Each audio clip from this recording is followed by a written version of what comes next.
স্বৈরাচারী শেখ হাসিনার একজন এমপির মারফত আমাদেরকে অফার করা হয়েছিল, যার বিনিময়ে আন্দোলন থামায় দেওয়ার জন্য। আমরা সে তাকে গালি দিয়ে আমরা ফোনটা কাইটা দিছি। 1 কোটি টাকা সিএচআর ফান্ড, যেটা কিনা বাংলাদেশ ব্যাংকের অডিট দ্বারা নিয়ন্ত্রিত। এগুলা তো মানে এইখানের ভিতরে যে 36 দিনের কথা যারা বলে তারা এই জিনিসগুলো ভুলে গেছে, তাদেরকে এই জিনিসগুলো মনে নাই। তো এখন তার পরবর্তীতে ওই সময় আমাদেরকে কেনার চেষ্টা করা হয়েছে। ফ্যাসিবাদী আমলে যখন আমাদের কিছু বড় ভাইয়েরা ডিবি অফিসে ছিল, আমি, মাহিন সরকার, আব্দুল কাদের, আব্দুল হান্নান মাসুদ, এই 4 জন মিলে আন্দোলনের নেতৃত্ব দিয়েছিলাম। সেই সময় আমাদের প্রত্যেককে 500 কোটি টাকা করে স্বৈরাচারী শেখ হাসিনার একজন এমপির মারফত আমাদেরকে অফার করা হয়েছিল, যার বিনিময়ে আন্দোলন থামায় দেওয়ার জন্য। আমরা সে তাকে গালি দিয়ে, আমি উচ্চারণ করতে পারতাছি না, আমি শব্দটা করছিলাম, উচ্চারণ করতে পারছি না, গালি দিয়ে আমরা ফোনটা কাইটা দিছি।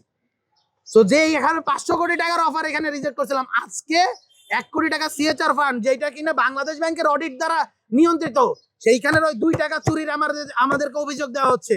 মানে সরি টু সে, বাংলাদেশের প্রশাসন খুব কাছ থেকে দেখছি, একটা ওসি পাল্টাইলে ওসির যদি তদবির করে দেয় এর থেকে বেশি টাকা দেয়।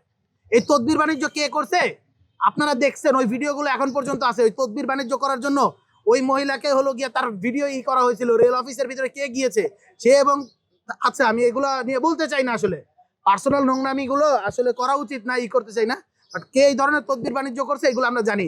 আমি ওপেনলি চ্যালেঞ্জ দিচ্ছি, আমি রিফাত রশিদ, জুলাইয়ের এই দিনের ইক্সের পর থেকে 5ই আগস্টের পর থেকে আজ পর্যন্ত 1 টাকার একটা দুর্নীতির অভিযোগ প্রমাণ করে দেখান। 1 টাকা, যে কোনো ধরনের দুর্নীতি, 1 টাকার একটা অভিযোগ প্রতিদিন জীবনে রাজনীতি করবো না রে ভাই, এগুলা ফাজলামি। আমি ওপেনলি চ্যালেঞ্জ দিচ্ছি, এখানের ভিতরে যে আমাদের এই যে ট্রায়াল গুলো হচ্ছে, কেউ 1 পয়সার পর্যন্ত দিতে পারে না। আপনারা দেখতে পাইছেন যাদের বিরুদ্ধে ইন্টারিমের আমলের ভিতরে করা হয়েছিল, আসিফ মাহমুদের, এপিএস মোয়াজ্জেম হোসেন বা গাজী সালাউদ্দিন তানভীর সহ আরো যাদের করেছিল, প্রত্যেককে কোন আমলের ভিতরে দুদক ছাড়পত্র দিয়েছে, বিএনপির আমলে।